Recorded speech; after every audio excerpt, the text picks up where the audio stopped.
जिंदाबाद सिपाही यूनियन जिंदाबाद आदेश मुलाजमी जिंदाबाद गुंडागर्दी मुर्दाबाद मुर्दाबाद मुर्दाबाद गुंडागर्दी मुर्दाबाद मुर्दाबाद मुर्दाबाद गुंडागर्दी मुर्दाबाद मुर्दाबाद मुर्दाबाद सरमाया दारो जालिमो खून भी ना छोड़ दो सरमाया दारो जालिमो खून भी ना छोड़ दो सरमाया दारो जालिमो खून भी ना छोड़ दो अफसरशाही नौकरशाही नहीं चलेगी नहीं चलेगी अफसरशाही नौकरशाही नहीं चलेगी नहीं चलेगी गुंडागर्दी मुर्दाबाद मुर्दाबाद मुर्दाबाद गुंडागर्दी मुर्दाबाद मुर्दाबाद मुर्दाबाद हमसे जो टकराएगा चूर चूर हो जाएगा हमसे जो टकराएगा चूर चूर हो जाएगा आदेश मुलाजमी जिंदाबाद सिपाही यूनियन जिंदाबाद सिपाही यूनियन जिंदाबाद हमारी नजरें नहीं उठ रही है। बात बोलना साहब को बोलना हमारी तरफ से बोलना नहीं है, जनाब वो बोल रहे हैं कुछ नहीं है। किसी की बात पे नहीं लगा करो। जब भी कोई प्रॉब्लम होगी ना हमें फोन करो, हम आएंगे, हम बात करेंगे। ये मगनियत जो होती है ना, ये बहुत ये बड़े बर्बाद कर देती है। ये हमारा अदब है जनाब। देखो माँ की देश को कसम, बनाने कुरान की की कसम। हुई है। ये हमारी तरफ से हम बहुत इज्जत करते हैं जनाब। गाली गलौज भी नहीं होनी वो किसी की चाहिए। बात और जनाब हम डेली लगा 18-20 साल से हैं। बस हमारी इसी बात को आगे लो कि जो भी हमारे टेलीविजन है उनको परमानेंट किया जाए। सिपाही यूनियन जिंदाबाद आदेश मुलाजमी जिंदाबाद जोर सलाम की चक्की में देश हमारा नारा नमस्कार, जेके टाइम न्यूज़ देख रहे हैं आप। मैं हूं कमल चाड़ा। भद्रा में इस समय म्यूनसिपल कमेटी भद्रा के सफाई कर्मचारी जो है ये स्ट्राइक पे आ गए हैं। क्या कुछ इनका मुद्दा है, क्यों ये स्ट्राइक पे आए हैं, इनसे बात करने की कोशिश करेंगे। सबसे पहले सर, क्या नाम है आपका? सर मेरा नाम मोहम्मद अब्बास है आप इस यूनियन के प्रेसिडेंट हैं? जी। क्या कुछ मुद्दा, क्यों आज आप जो है धरने पे हो? सर मुद्दा ये है कि हम अपने ईओ साहब के पास कल गए, हमने बोला कि ये जनाब ये जो बर्फ़ पड़ती है यहाँ पर, ये हमारे इसमें नहीं है, शेड्यूल में नहीं है, ये हम नहीं उठाते हैं। शेड्यूल में नहीं है मतलब ये हमारा काम है सफाई कर्म, ना कि बर्फ़ उठाना। हम गलियों में जाते हैं, बर्फ़ उठाते हैं, तो वो हमारा काम नहीं है। इसलिए हमने ईओ साहब को बोला कि जनाब ये हमारा काम नहीं है, इसलिए हम बर्फ़ नहीं उठाएंगे। तो ईओ साहब गुस्सा हो गए, उन्होंने बोला भाई श्रीनगर में उठाते हैं। मैंने कहा जनाब श्रीनगर में उठाते हैं, लेकिन हमें उनके साथ श्रीनगर वालों के साथ कोई ठेका नहीं है, क्योंकि हमारी सैंती कमेटियाँ जम्मू प्रांत की हैं और सैंती कमेटियों में कोई भी नहीं उठाता, तो मैं क्यों उठाऊंगा।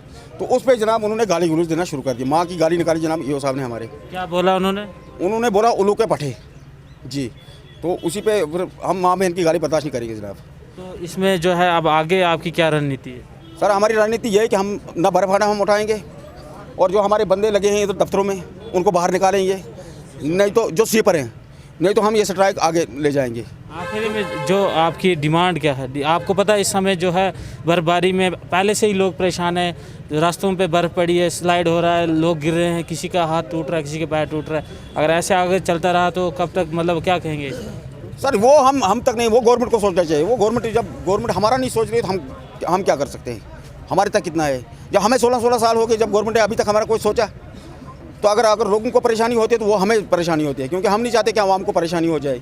लेकिन हम मजबूर हैं सर, हम आवाम से माफ़ी मांगते हैं कि हम मजबूर हैं जनाब, क्योंकि अगर हमारे साथ इन्होंने अच्छा इंसाफ किया होता तो हम शायद कुछ आगे करते। हम 2 महीने से इनको वर्दी मांग रहे हैं, गर्म बूट मांग रहे हैं, शूज़ मांग रहे हैं, जुराब मांग रहे हैं, और ये सिर्फ डेटे दे रहे हैं हमने। और आज बोलते हैं हमारे ईओ साहब के नहीं जी, हमने ला के रखा है 1 तारीख को हम आपको दे देंगे जी। जहाँ 1 तारीख को देना था, अगर 2 दिन पहले दिया होता, 4 दिन पहले दिया होता, तो शायद इतना बवाल नहीं आता है। इसलिए हम गुजारिश करते हैं मीडियम के माध्यम से, आपका शुक्रिया अदा करते हैं कि आप हमें बार बार जब भी हमें ज़रूरत पड़ती है आप हमारे पास आते हो। लेकिन हमारे जो मसले हैं ये जब तक हल नहीं होंगे तब तक हम यहाँ से उठने वाले नहीं हैं। दूसरे इनके साथी से बात करना चाहेंगे। लगातार जो है सफाई कर्मचारी जो है आए दिन देखा जाता है हड़ताल पे बैठते हैं, इस बार भी हड़ताल पे हो, कब तक चलेगी? सर ये हमारी हड़ताल तब तक चलेगी जब तक ना हमारे मसले हल होंगे। हमारे एग्जीक्यूटिव ऑफिसर जो है वो हमारी डिमांडों को पूरा नहीं करेंगे। जो हमारे सफाई कर्मचारी यहाँ से दफ्तरों में रखे गए हैं, कुछ उनकी पोस्ट जो है सफाई कर्मचारी की है, हाज़िरी जो उनकी रजिस्टर पे सफाई कर्मचारी की लगती है, और उससे आगे अपना काम उनको दे दिया है दफ्तर का। तो हम इसलिए डिमांड कर रहे हैं अपने ऑफिसर से कि उनको जल्द से जल्द हमारी सफीर जो जिसकी पोस्ट है उसको वहाँ पर लाया जाए, और हमारा स्टाफ जो है थोड़ा कम हो गया, हमारे वार्ड बहुत बड़े हो चुके हैं, तो उनको अपनी अपनी पोस्ट पर लाया जाए ताकि हमारा काम थोड़ा कम हो जाए। बदतमीज़ी की जो बात ये सब साहब कह रहे हैं, क्या है कुछ मामला ये? सर वो ये है कि हम जो कल हमारे प्रेसिडेंट साहब के पास अंदर के शूज़ मांगने के लिए, तो उनने कहा अभी ये नहीं दे सकता हूँ मैं, ये है वो है। उसके बाद इन्होंने कहा नहीं हम ऐसे बर्फ़ नहीं उठाएंगे, तो उनने उधर से गाली गलौज करना शुरू कर दी। तो अगर हमारे प्रेसिडेंट थोड़ा जल्दी बाहर नहीं आए तो हो सकता है वो मार भी सकते थे इनको। अब जो है आखिरी में आप मुझे बताएं कि आपका जो क्या डिमांड्स क्या है? सर हमारी डिमांड्स ये है कि हमारा काम जब है ही नहीं बर्फ़ उठाने का, तो हम क्यों उठाएंगे। और दूसरी डिमांड हमारी ये है सर, हमारे स्वीपर जो हमारे वार्ड बड़े हो गए हैं बहुत, तो इसलिए हम चाहते हैं कि जो हमारे स्टाफ के बंदे, हमारे जो फील्ड के बंदे हैं, उनको बाहर निकालें। फील्ड के बंदे मतलब जो सफाई कर्मचारी है वो उनको अंदर बिठा कर रखा है इन्होंने, हम उनको चाहते हैं बाहर निकालना। वो वार्ड पकड़ेंगे अपने अपना और अपना अपना काम पकड़ेंगे। तो देखा इनका क्या जो मुद्दा, किस मुद्दे को लेकर ये जो है धरने पे बैठे हैं। हम जो है ऑफिशियल से भी बात करने की कोशिश करेंगे, क्या कुछ उनकी राय है। बने रहिए जी के टाइम के साथ। सर, आपके सफाई कर्मचारी स्ट्राइक पे चले गए हैं, उनकी डिमांड्स आपको मैंने सुनवाई की। तो पहली बात जो गाली गलौज की बात कर रहे हैं वो कि आपकी तरफ से जो है बदतमीजी की गई, उस पर क्या कहना चाहेंगे? वो तो आपने खुद सुना कि मैंने क्या उस पर, मैं झूठ पे रिएक्ट नहीं करूँगा। मैं आपने खुद सुना कि मैंने क्या, उन्होंने खुद बोला कि मैंने क्या बोला था। अच्छा, उसके बाद अगर बात करें उनकी तरफ से, दूसरा एलिगेशन ये है कि उनके कुछ मुलाजिम जो है वो ऑफिस में काम करते हैं, उनको फील्ड में उतारा जाए। देखिए, उनमें हमारा एक ही बंदा है जो सफाई कर्मचारी था, उसको टांग में रॉड लगी हुई है, तो वो भी इसीलिए उनको ऑफिस में रखा गया है। टांग इंजर्ड हुए थे तो इसलिए उनको हमने ऑफिस में रखा हुआ है। तीसरा उनका ये कहना है कि जो हम बर्फ़ नहीं उठाएंगे क्योंकि हमें इसके लिए अलग से पैसा नहीं दिया जा सकता, या तो हम सिर्फ सफाई कर्मचारी हैं, बर्फ़ उठाने के लिए नहीं है। देखिए हर जगह पे जो बर्फ़, आज तक भद्रवाह में हमेशा सफाई कर्मचारी बर्फ़ उठाते थे। आप बताएं क्या, मैं जस्ट ज्वाइन किया, हमेशा से उठाते हैं। बटोत है, अगर जम्मू डिवीज़न की बात है, बटोत है, किश्तवाड़ है, हर जगह सफाई कर्मचारी ही उठाते हैं। तो नया थोड़ा है कि मैं आज बोल रहा हूँ, हमेशा उठाते हैं। आई डोंट नो ये किस तरह से मिसगाइड हुए हैं, ऐसा क्यों बोल रहे हैं। आखिरी में क्या कहना चाहिए? देखिए, मैं यही कहूँगा, उनको जॉब करिए, हमारी फैमिली की तरह हैं। आप आ जाएँ यहाँ पे, शूज़ मिल रहे हैं आपको, तनख्वाह 1 तारीख को मिलेगी आपके लिए। हमने सब कुछ यहाँ जो आपने डिमांड, वो जो है हमने सारा कुछ रखा हुआ है। आप आ जाएँ, हमारे साथ जॉब ये काम करें, मिलजुल के काम करें। लेकिन ये कोई जो थ्रेटन करते हैं उस पे हमारी कमेटी जो है वो बैक डाउन नहीं होगी। बाकी जो भी डिमांड्स होंगी तो हम हमेशा वक्तन फ़क्तन पूरी करते हैं।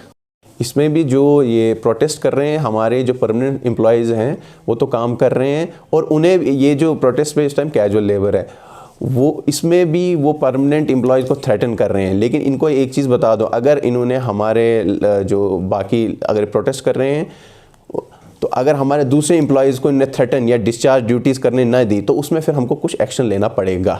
बाकी हमारे डिपार्टमेंट ने, ये वाहिद डिपार्टमेंट है जम्मू डिवीज़न में, हमारा जो म्यूनसिपल कमेटी है, मैंने फ़र्स्ट टाइम इंट्रोड्यूस किया कि इनकी जब मैंने पे देखी, जब मेरे पास फ़र्स्ट टाइम आया उन्होंने कहा 750 मेज में, तो मैं काफ़ी मायूस हो गया खुद सुन के।